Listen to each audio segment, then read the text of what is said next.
എല്ലാ കൂട്ടുകാർക്കും നല്ലൊരു രാത്രി ആശംസിച്ചുകൊണ്ട് നമുക്ക് നേരെ സേതുവിന്റെ പല്ലുവിയുടെ നാളത്തെ നല്ലൊരു പ്രമോ വിശേഷം കേട്ടാലോ. ആദ്യമായി കാണുന്നവരാണെങ്കിൽ ചാനൽ ഇഷ്ടപ്പെട്ട ഒന്ന് സബ്സ്ക്രൈബ് ചെയ്യാൻ മറക്കരുതേ. അതോടൊപ്പം തന്നെ കണ്ടുകൊണ്ടിരിക്കുന്ന എല്ലാവരുടെ സപ്പോർട്ടിലേക്കും തുടർന്നും പ്രതീക്ഷയുണ്ട്. നമുക്ക് നേരെ നമ്മുടെ വിശേഷത്തിലേക്ക് അങ്ങോട്ട് പോയാലോ. അങ്ങനെ ഇന്നത്തെ വിശേഷം നമ്മൾ കണ്ടു. മാധവമേനന്റെ മുറിയിൽ പോയിട്ട് അവിടെയൊക്കെ ഒന്ന് നോക്കിയതിന് ശേഷം ഗോവിന്ദൻ നമ്പൂതിരി പുറത്തേക്ക് ഇറങ്ങാൻ തുടങ്ങുകയാണ്. അപ്പോഴാണ് അത് പെട്ടെന്ന് സംഭവിക്കുന്നത്. അത്ര സമയം ഭിത്തിയിലിരുന്ന മാധവന്റെ ഫോട്ടോ താഴേക്ക് ചാടുകയാണ്. ഒരു നിമിഷം എല്ലാവരുടെ മുഖത്ത് ഒരു ഞെട്ടലുണ്ടായി. എന്തിനേറെ പറയുന്നു, പ്രതാപം പോലും ഞെട്ടിപ്പോയി. പ്രതാവിന് മനസ്സിലായി എന്തൊക്കെയോ ദുരൂഹതകൾ ഉണ്ടെന്ന്. കാരണം ഒരുപക്ഷെ മാധവമേനോന്റെ ആത്മാവ് ഇവിടെ ഒന്നും ഉണ്ടോന്ന് പോലും അറിയത്തില്ല. അദ്ദേഹത്തിന് ആത്മാവിന് ശാന്തി കിട്ടിയിട്ടെന്നല്ലേ പറയുന്നത്. അങ്ങനെയാണെങ്കിൽ അതുകൊണ്ടാണ് ഇത് കാണുന്നത്. പെട്ടെന്ന് നമ്പൂതിരി പറഞ്ഞ്, കണ്ടില്ലേ ആ ഫോട്ടോ താഴെ ചാടിയത്, ഇതൊരു നിർനിമിത്തമായിട്ടാണ് തോന്നുന്നത്. അദ്ദേഹത്തിന്റെ ആത്മാവിന് മോശം കിട്ടിയിട്ടെന്ന് പറയണം. പിന്നീട് അദ്ദേഹം അങ്ങ് നടന്നു. അപ്പത്തേനും എല്ലാവരും അദ്ദേഹത്തിന്റെ ഒപ്പം അങ്ങോട്ട് ചെല്ലുവാണ്. വല്ലാത്തൊരു അവസ്ഥയായി പോയി പൂർണ്ണിമയ്ക്ക്. ഇത്രയും കാലം ഇങ്ങനെയൊന്നും ഇതിനെക്കുറിച്ച് ചിന്തിച്ചിട്ട് പോലുമില്ല. സാധാരണ ഒരു മരണം, അതിനപ്പുറത്തേക്ക് ഒന്നും ചിന്തിച്ചിട്ട് പോലുമില്ല. അങ്ങനെ നമ്പൂതിരി ഒന്ന് ഹാളിലിരുന്നിട്ട് ഒന്നുകൂടെ ഒന്ന് നോക്കുകയാണ്. പ്രശ്നം വെച്ച് ഒന്നുകൂടെ നോക്കി. അങ്ങനെ നോക്കിയിട്ട് പറഞ്ഞു, അതെ കുറെ ദുർനിമിത്തങ്ങളൊക്കെ കാണുന്നുണ്ട്. ഒരു ദുർമരണമാണ് മാധവമേനോന്റെ. കാരണം എന്റെ ഫ്രണ്ടാണ് അദ്ദേഹം. ഒരിക്കലും ഞാന് ഇങ്ങനെ ഒരു കാര്യം അദ്ദേഹത്തിന് സംഭവിക്കുന്നത് ചിന്തിച്ച കാര്യമില്ല. പക്ഷെ ഒരു കാര്യം ഉറപ്പാ, അദ്ദേഹത്തിന്റെ ദുർമരണമാണ്. അദ്ദേഹത്തിന്റെ ആത്മാവിന് ഇപ്പോഴും ശാന്തി കിട്ടിയിട്ടില്ല എന്ന് പറയാം. ഇത് കേട്ട് ഞാൻ പൂർണ്ണം പറഞ്ഞു, അല്ല അല്ല ജോത്സ്ല, ഇനിയിപ്പം ഞങ്ങൾ എന്താ ചെയ്യേണ്ടത് ഇനി വേണ്ടിയിട്ട്?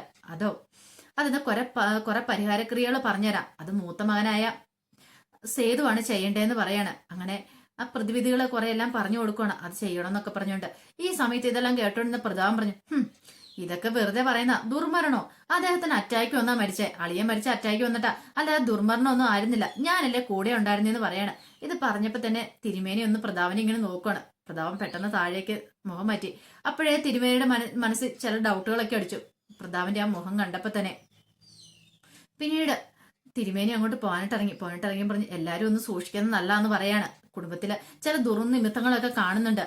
ഇനി എന്തേലും സംശയം ഉണ്ടെങ്കിൽ എന്നെ വിളിച്ചാൽ മതി, ഞാൻ ഇങ്ങോട്ടേക്ക് വരാന്ന് പറഞ്ഞിട്ട് അങ്ങനെ കുറെ സമയം കൂടെ സംസാരിച്ചൊക്കെ ഇരുന്നതിന് ശേഷമാണ് തിരുമേനി പോകാനായിട്ട് ഇറങ്ങിയത്.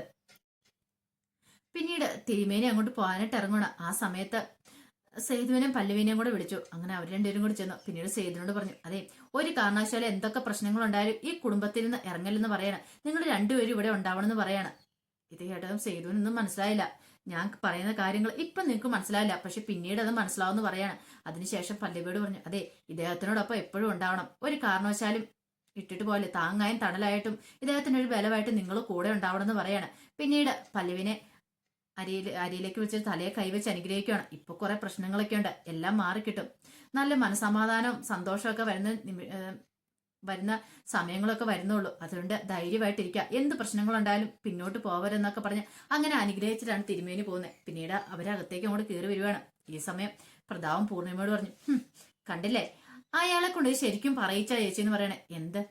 ഇതേ ഈ വീട്ടിൽ ദുർമരണം നടന്നത് പോലും. അതെ മാധവേട്ടന്റെ മരണം ദുർമരണമാണെന്ന് ഇതൊക്കെ വെറുതെ പറയിക്കുന്നില്ലേ? ഇത് ആ സേതു പൈസ കൊടുത്ത് പറയിച്ചിരിക്കുന്നതാന്ന് പറയണം. എന്തോ ആവല്ല പൈസ കൊടുത്തിട്ട്. ഇത് കേട്ടതും പൂർണ്ണിമ പറഞ്ഞു, അതിന് സേതുവിന് പൈസ കൊടുത്ത് പറയിക്കേണ്ട കാര്യം എന്താ? വേറൊന്നുമല്ല, ഈ കല്യാണം ഒന്ന് മുടക്കണം. അത് അവന്റെ ഉള്ളിലെ ഉദ്ദേശം എന്ന് പറയണം. അച്ഛന്റെ വിവാഹം നടക്കുന്ന അവന് ഇഷ്ടമില്ല എന്ന് പറയണം. ഇത് കേട്ടോണെങ്കിൽ സേതു വന്നിട്ട് താൻ എന്താടാ പറഞ്ഞെന്ന് ചോദിക്കുകയാണ്. ദേ അനാവശ്യം പറഞ്ഞാണ്ടല്ലോ എന്നും പറഞ്ഞിട്ട് അവന്റെ കോളറിന് അങ്ങോട്ട് കയറി പിടിക്കുകയാണ് പെട്ടെന്ന് പ്രതാപന് കൈ അങ്ങോട്ട് വിടുവിക്കാൻ ശ്രമിച്ചു. പക്ഷെ സേതു വിട്ടില്ല.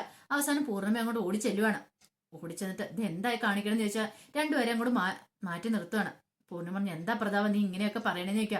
അല്ല പിന്നെ ഇവൻ ഒറ്റ ഒരുത്തന എല്ലാത്തിനും കാരണക്കാരൻ. അതെ മാധവേട്ടന്റെ കാര്യം എനിക്ക് അറിയാവുന്നതല്ലേ. മാധവേട്ടൻ അറ്റാക്ക് വന്നു തന്നെ മരിച്ചത്, നെഞ്ചുവേന എന്നാ മരിച്ചേ, അല്ലാതെ ദുർമരണമൊന്നും അല്ലാന്ന് പറയണം. ഇത് കേട്ട് സേതുമാധവൻ പറഞ്ഞു, അതൊന്ന് ആലോചിക്കട്ടെ ദുർമരണമാണോ അല്ലയോ എന്നൊക്കെ. കാരണം ഇനി പല കാര്യങ്ങളും പുറത്തു വരാനുണ്ടെന്ന് എനിക്ക് തോന്നേ. ഇപ്പൊ എനിക്കും ചില സംശയങ്ങളൊക്കെ ഉണ്ടായി തുടങ്ങിയിട്ടുണ്ട്. അന്ന് നിങ്ങൾ എന്താ പറഞ്ഞേ? ഞാൻ കാരണമാണ് എന്റെ അച്ഛൻ മരിച്ചെന്ന് അല്ലേ? ഇപ്പൊ എങ്ങനെയുണ്ടെന്നൊക്കെ ചോദിക്കണം. പ്രതാപന്റെ ഒരു നെഞ്ചിലൊരു ഇടുത്തി വീണു. കാരണം മറ്റൊന്നുമല്ല, അന്ന് മാധവേണ്ണനോട് ഹോസ്പിറ്റലിലേക്ക് വരുന്ന സമയത്ത് താനാണ് മാധവേണ്ണന് ഗുളികയൊക്കെ കൊടുത്ത നെഞ്ചുവേന വന്ന സമയത്ത്. പക്ഷെ താൻ ഗുളിക മാറിയേ കൊടുത്തേ. അത് പക്ഷെ മാധവേട്ട ശ്രദ്ധിച്ചു പോലില്ല, കഴിക്കുകയോ ചെയ്തേ. അതുകൊണ്ടാണ് മരണം സംഭവിച്ചത്. അയാളെ ഇല്ലാതാക്കാൻ വേണ്ടി തന്നെ താനേ ചെയ്തേ. ഇത്ര നാൾക്ക് ശേഷം വീണ്ടും അത് പൊങ്ങി വന്നിട്ട് ഒരിക്കലും ശരിയാകത്തില്ല. അത് തനിക്ക് നല്ലതിനല്ല എന്ന് പ്രതാപന് നന്നായിട്ട് അറിയായിരുന്നു. അതുകൊണ്ടാണ് പ്രതാപൻ അത് എങ്ങനെയെങ്കിലും കള്ളത്തിൽ ഒളിപ്പിച്ചു വെക്കാനാണ് ശ്രമിക്കുന്നത്. പ്രതാപന്റെ മനസ്സിൽ കൂടെ ആ ചിന്തകൾ പെട്ടെന്ന് കടന്നു പോകും. ഒരു പക്ഷെങ്കില് മാധവന്റെ ആത്മാവിന് ശാന്തി കിട്ടിയിട്ടില്ലെങ്കിൽ ഇനി എന്തൊക്കെയാ സംഭവിക്കാൻ പോകുന്ന അറിയത്തില്ല.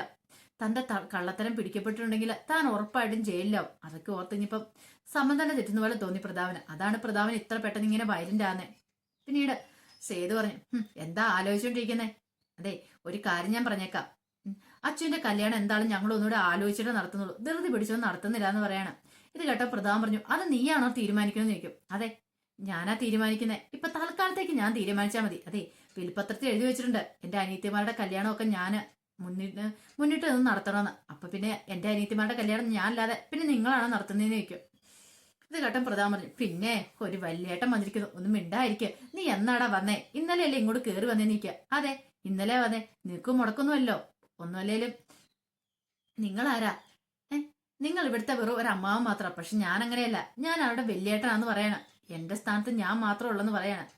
പൂർണ്ണിമ പറഞ്ഞു, വെറുതെ ഒരു വഴക്കോടി ഉണ്ടാക്കേണ്ട പ്രതാപ, നീ ഇപ്പൊ പോകാൻ നോക്ക്. എന്താണെങ്കിലും കല്യാണത്തെ കുറിച്ച് ഞങ്ങൾ ഒന്നുകൂടി ചിന്തിക്കട്ടെ. ഇപ്പൊ തിരുമേനി പറഞ്ഞ കാര്യങ്ങളൊക്കെ കേട്ടല്ലോ, എന്തൊക്കെയോ പ്രശ്നങ്ങളുണ്ടെന്നാ പറഞ്ഞേ. ആ പ്രശ്നങ്ങളൊക്കെ മാറിയതിന് ശേഷം മതി ഇനിയിപ്പം അച്ഛന്റെ വിവാഹം തീരുമാനിച്ചു. കാരണം അല്ലെങ്കിൽ ഇനിയിപ്പൊ അച്ഛന്റെ വിവാഹം നടക്കുന്ന സമയത്ത് എന്തെങ്കിലും പ്രശ്നങ്ങൾ ഉണ്ടായിട്ടുണ്ടെങ്കിൽ അതൊന്നും ഒരിക്കലും ശരിയാകത്തില്ല. ആദ്യം പ്രതിവിധികളൊക്കെ ചെയ്യട്ടെ എന്ന് പറയണം. പ്രതാപൻ അങ്ങനെ സമനില തെറ്റിയ പോലെയാണ് അവിടെ നിന്ന് അങ്ങോട്ട് ഇറങ്ങി പോകുന്നത്. പക്ഷെ അങ്ങനെ പൂർണ്ണിമയ്ക്ക് ഉള്ളിൽ വല്ലാത്തൊരു വിഷമമുണ്ടായിരുന്നു. എന്താ സംഭവിച്ചെന്ന് അറിയത്തില്ല. കാരണം ജോലിസിൽ വെറുതെ അങ്ങനെ ഒന്നും വന്ന് ഒരു കാര്യം പറയത്തില്ല. ഇത്രയും കാലം പറഞ്ഞ കാര്യങ്ങളൊക്കെ അച്ചിട്ടും ആയിട്ടുണ്ട്. പിന്നീട് കുറുപ്പമാവൻ സേതുനെ അങ്ങോട്ട് വിളിക്കണം. സേതുനെ അങ്ങോട്ട് വിളിച്ചിട്ട് അങ്ങോട്ട് മാറ്റി നിർത്തിയിട്ട് പറഞ്ഞു, അതെ ജോലിസിൽ പറഞ്ഞ കാര്യങ്ങളൊക്കെ കേട്ടല്ലോ. ഇത് കേട്ട സേതു പറഞ്ഞു, എനിക്ക് നല്ല സംശയമുണ്ട്. എനിക്ക് അന്നേ ഒരു സംശയം ഉണ്ടായിരുന്നു, മാധവേട്ടന്റെ മരണത്തിന് പിന്നിൽ ആരെങ്കിലും ഉണ്ടോന്ന്. ഇപ്പം ജോലിസിൽ വന്ന് പറഞ്ഞപ്പോ അത് പൂർത്തിയാവുകയും ചെയ്യുന്നു പറയണം. അല്ല, എന്താ കുറുപ്പമാവൻ ഉദ്ദേശിച്ചെന്ന് ചോദിക്കാം. എന്റെ ഉദ്ദേശം ശരിയാണെങ്കിൽ അത് ശരിയായിട്ടൊരു മരണമല്ല. എനിക്ക് സംശയം ഉണ്ടെന്ന് പറഞ്ഞ ചിലര് സംശയമുണ്ട്. അത് ചെയ്തു നിന്നോടായിട്ട് ഞാൻ തുറന്നു പറയാ, എനിക്ക് ആ പ്രതാപന് നല്ല സംശയമുണ്ട്. ഒരിക്കലും അവൻ ഈ കുടുംബം നന്നാവാനായിട്ട് ആഗ്രഹിക്കത്തില്ല. അവനാണോ മാധവേണ്ണെ ഇല്ലാതാക്കാൻ ശ്രമിച്ചതെന്ന് നല്ല സംശയമുണ്ട്. ഒരുപക്ഷേ അങ്ങനെയാണെങ്കിൽ മാധവേണ്ണന്റെ ആത്മാവിന് ഒരിക്കലും ശാന്തി കിട്ടിയിട്ടുണ്ടായിരിക്കില്ല. ആ പ്രതാപനെ നിയമത്തിന് മുമ്പിൽ കൊണ്ടുവരിക തന്നെ വേണമെന്ന് പറയണം. ഇത് കേട്ടോ സേതു ഒന്ന് ആലോചിച്ചു. സേതു പറഞ്ഞു, അയാൾ അങ്ങനെയൊക്കെ ചെയ്യോ? പറയാൻ പറ്റില്ല. അയാളെ പോലെ ദുഷ്ടന് ഈ ഭൂമിയിലുണ്ടെന്ന് എനിക്ക് തോന്നില്ല. അയാൾ കപട മുഖം അണിഞ്ഞോടെ ഇങ്ങോട്ട് വരുന്നേ. പലപ്പോഴും എനിക്ക് തോന്നിയിട്ടുള്ള കാര്യമാണ്. അതുകൊണ്ടാണ് ഞാൻ പറയണേ സേതു, നീ ഇവിടുത്തെ കാര്യങ്ങൾ മാത്രമല്ല ടെക്സ്റ്റൈൽ ഷോപ്പിലെയും കാര്യങ്ങളെല്ലാം നോക്കണം.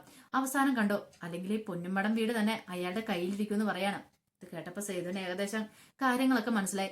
പിന്നീടാണ് കുറുപ്പേട്ടൻ അങ്ങോട്ട് പോവാണ്. പക്ഷെ പൂർണ്ണിമയും വല്ലാത്ത സങ്കടത്തിലായിരുന്നു. പലരും ഒന്ന് പൂർണ്ണിമനെ ആശ്വസിപ്പിച്ചു. അതെ, സാരമില്ലമ്മേ, കുറെ പ്രശ്നങ്ങളൊക്കെ ഉണ്ടല്ലോ, അതിന് പ്രതിവിധി ചെയ്ത് കഴിയുമ്പത്തേനും അതെല്ലാം മാറിക്കോളും. ഇനിയിപ്പൊ അതിനെക്കുറിച്ചൊന്നും ഓർത്തിട്ട് അമ്മ വിഷമിക്കണ്ടെന്നൊക്കെ പറഞ്ഞ് പൂർണ്ണിമനെ ആശ്വസിപ്പിക്കുക. പക്ഷെ എന്നാലും പൂർണ്ണിമയ്ക്ക് എന്താ ചെയ്യേണ്ടതെന്ന് അറിയത്തില്ല. പിന്നീട് മാധവമേനന്റെ ഫോട്ടോയ്ക്ക് മുന്നിലേക്ക് പോയിട്ട് പൂർണ്ണിമ ഇങ്ങനെ പറയുന്നുണ്ട്, എന്താ മാധവേട്ട ഇത്? ഇത്രയും കാലം എന്റെ മനസ്സിൽ ഇങ്ങനെ ഒരു ചിന്ത പോലും ഇല്ലായിരുന്നു. ശരിക്കും പറഞ്ഞ സത്യത്തെ ആരെങ്കിലും മാധവേട്ടനോട് ഈ ക്രൂരത ചെയ്താണോ? എനിക്കൊന്നും ചിന്തിക്കാൻ പോലും പറ്റുന്നില്ല. അങ്ങനെ ആരെങ്കിലും ചെയ്താൽ അത് എന്തിനു വേണ്ടിയാ? എനിക്കൊന്നും മനസ്സിലാകുന്നില്ല മാധവേട്ട. എന്തേലും ഒരു വഴി ദൈവമേ കാണിച്ചറിഞ്ഞെന്നൊക്കെ പറഞ്ഞിങ്ങനെ പ്രാർത്ഥിക്കുകയാണ്. പിന്നീട് പിറ്റേ ദിവസം അതുപോലെ തന്നെ സ്വാതി കോളേജിലേക്ക് പോവാണ്. കോളേജിൽ ചെന്ന് കഴിഞ്ഞപ്പോഴത്തേനും ഇന്ദ്രൻ ക്ലാസ്സിലുണ്ടായിരുന്നു. സ്വാതിനെ കണ്ടത് ഒരു ഗുഡ് മോർണിംഗ് ഒക്കെ പറയണം. പിന്നീട് സ്വാതിയുടെ എന്തൊക്കെയുണ്ട് വിശേഷം എന്നൊക്കെ ചോദിക്കണം. സുഖം ഇന്ദ്രേട്ടാന്നൊക്കെ പറയണം. കാരണം ഇന്ദ്രന്റെ മനസ്സിൽ സ്വാതിനെ എങ്ങനെയും കയ്യിലെടുക്കണം എന്നുണ്ടായിരുന്നുള്ളൂ. ഇവളുമായിട്ട് എങ്ങനെ കൂട്ടാവണം, അതാ പല്ലവി കാണണം. പിന്നീട് അത് പ്രശ്നമാവണം. ഇവള് തന്റെ കൈപ്പിടിയിൽ ഒതുങ്ങണം. അത് കണ്ടിട്ട് ആ സേതു കിടന്ന് നീറി കിടന്ന് കരയണം. അത് മാത്രമായിരുന്നു ഇന്ദ്രന്റെ മനസ്സിലിരിപ്പ്. പിന്നീട് സാധ്യയുടെ പതിവിലും വിപരീതമായിട്ട് കൂടുതൽ അടുപ്പൊക്കെ കാണിക്കുന്നുണ്ട്. ക്ലാസ്സിൽ ഇരുന്നിട്ടാണ് അവർ രണ്ടുപേരും വർത്താനമായിരുന്നു ഭയങ്കര. ഇത് പല്ലവി ശ്രദ്ധിച്ചു. പല്ലവി 1-2 വട്ടം സ്വാധീനെ താക്കീത് ചെയ്യുകയും ചെയ്തു. പക്ഷെങ്കില് സ്വാതിക്ക് ഒരു കുലുക്കം ഉണ്ടായില്ല. പല്ലവിക്ക് മനസ്സിലായി താൻ ഇവളെ ചീത്ത പറഞ്ഞിട്ടും കാര്യമില്ല, ഇവളുടെ സ്വഭാവം അങ്ങനെയാ. ഇനിയിപ്പൊ താൻ എന്തെങ്കിലും പറഞ്ഞിട്ടുണ്ടെങ്കിൽ പിന്നെ അത് മതി. അവസാനം പല്ലവിക്ക് ദേഷ്യം വന്നിട്ട് പല്ലവി പറഞ്ഞു, അതെ ഇനി മര്യാദയ്ക്ക് അടങ്ങി ഒതുങ്ങി ക്ലാസ് ഇരുന്നില്ലെങ്കിൽ ഞാൻ ക്ലാസ്സിൽ നിന്ന് ഇറക്കി വിടുമെന്നൊക്കെ പറയണം. പിന്നീട് സ്വാതിയൊന്നും മിണ്ടിയില്ല. അങ്ങനെ ആ ക്ലാസ് കഴിഞ്ഞ് കഴിഞ്ഞപ്പോഴത്തേനും ഇന്ദ്രൻ സ്വാതിയോട് പറഞ്ഞു, അതെ ആ പല്ലവി വീട്ടിൽ വന്നാൽ ഇതുപോലെ തന്നെയാണെന്ന് ചോദിക്കുക. എന്ത്? അല്ല ഇതുപോലത്തെ പെരുമാറ്റമാണോ? എന്റെ പൊന്നോ, അവരെയും കൊണ്ട് ഒരു പൊറുതിയില്ല. എങ്ങനെയെങ്കിലും ഇന്ദ്രൻ അവനെ നിന്ന് വിളിച്ചോണ്ട് പോകാൻ പറ്റുമോ? മനുഷ്യന് പകുതി സമാധാനം കിട്ടിയാന്ന് പറയണം. ഇത് കേട്ടത് ഇന്ദ്രൻ പറഞ്ഞു, ആ പല്ലവി അവളെ ആർക്ക് വേണം ഇനി? അവളെ പോലുള്ള ഒരുത്തി എന്റെ ജീവിതത്തിലേക്ക് കടന്നു വന്ന എന്റെ ജീവിതം തകരാനായിട്ട് കാരണം. ഇത് കേട്ട സ്വാതി പറഞ്ഞു, അതെ ഇന്ദ്രേട്ടൻ അവളോട് ഡൈവോഴ്സ് ചെയ്യാൻ മേലെ, ഡൈവോഴ്സ് ചെയ്തിട്ടുണ്ടെങ്കിൽ ഇന്ദ്രേട്ടൻ നല്ലൊരു ജീവിതം തന്നെ കിട്ടില്ലേ, എപ്പോഴും ഗ്ലാമർ അല്ലേന്ന് ചോദിക്കണം. എന്നാ ഭംഗി ഇന്ദ്രേട്ടനെ കാണാനെന്ന് പറയണം. ഇത് കേട്ടോ ഇന്ദ്രൻ ചോദിച്ചു, സത്യമാണോ സ്വാതി പറയണെന്ന് ചോദിക്കും. പിന്നെ അല്ലാതെ ഏത് പെണ്ണും ഒന്ന് കൊതിച്ചു പോകുന്നു പറയണം. ഇത് കേട്ടത് ഇന്ദ്രന് മനസ്സിലായി, ഇവളെ വളച്ചെടുക്കാനായിട്ട് എളുപ്പമാണ്, തന്റെ പുറകെ ഉറപ്പായിട്ട് ഇവള് വരുമെന്നുള്ള കാര്യം മനസ്സിലായി. അപ്പൊ അതിന്റെ വിശേഷങ്ങളൊക്കെ നാളെ കാണാൻ പോകുന്നത്. ഇനിയിപ്പൊ എന്തായി തീരുമെന്ന് അറിയത്തില്ല. ഇനി പ്രതാപനാണ് മാധവമേനോന്റെ മരണത്തിന് പിന്നിൽ നിന്നുള്ള സത്യം സേതു അധികം വൈകാതെ തന്നെ അറിയും. അപ്പൊ അതിന്റെ വിശേഷങ്ങൾ കാണുമ്പോൾ എല്ലാവർക്കും കാത്തിരിക്കാം കേട്ടോ. ഒരിക്കൽ കൂടി എല്ലാവർക്കും നല്ലൊരു രാത്രി ആശംസിച്ചു നിർത്തുന്നു. നന്ദി.